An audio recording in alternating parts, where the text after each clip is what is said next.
সকাল থেকেই দিকে দিকে ইডির তল্লাশি অভিযান। উত্তর 24 পরগনার দুটি জায়গায় ইডির তল্লাশি অভিযান। বনগাঁ পুরসভার প্রাক্তন পুরপ্রধান শঙ্কর আঢ্যর বাড়িতে তল্লাশি অভিযান ইডি আধিকারিকদের, পাশাপাশি তার শ্বশুর বাড়িতেও তল্লাশি চালাচ্ছেন ইডি আধিকারিকরা। দেবাশিস মণ্ডল রয়েছেন আমাদের সঙ্গে ফোন লাইনে। দেবাশিস, কতক্ষণ ধরে চলছে এই তল্লাশি অভিযান? এখনো পর্যন্ত ইডি সূত্রে কি জানতে পারছো, কোনো তথ্য বা নথি উদ্ধার হয়েছে?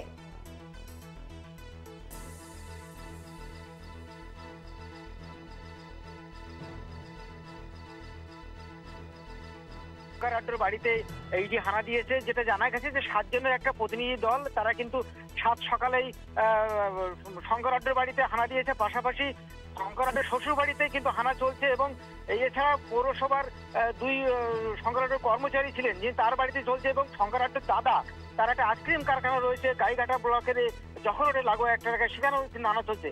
ফলে বলা যেতে পারে যে এই মুহূর্তে বনগাঁ পৌরসভা সহ 5 জায়গায় চলছে ইডি হানা চলছে। এবং 7 সকালে তারা পৌঁছে গিয়েছে, 7 জনের প্রতিনিধি দল, তারা ইডি ভেতরে তল্লাশি চালাচ্ছে এবং পাশাপাশি তাদের সমস্ত বাড়িটা ঘিরে রেখেছে কিন্তু কেন্দ্রীয় বাহিনী।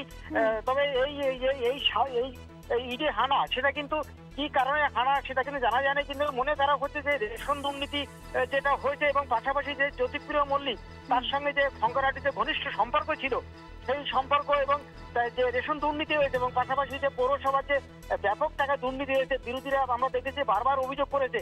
সেই অভিযোগের ভিত্তিতে এই যে হানা নাকি রেশন দুর্নীতি হানা সমস্ত একেবারে দেবাশিস, পৌরসভা না রেশন দুর্নীতি তা পরেই স্পষ্ট হবে। আপাতত ধন্যবাদ তোমায়।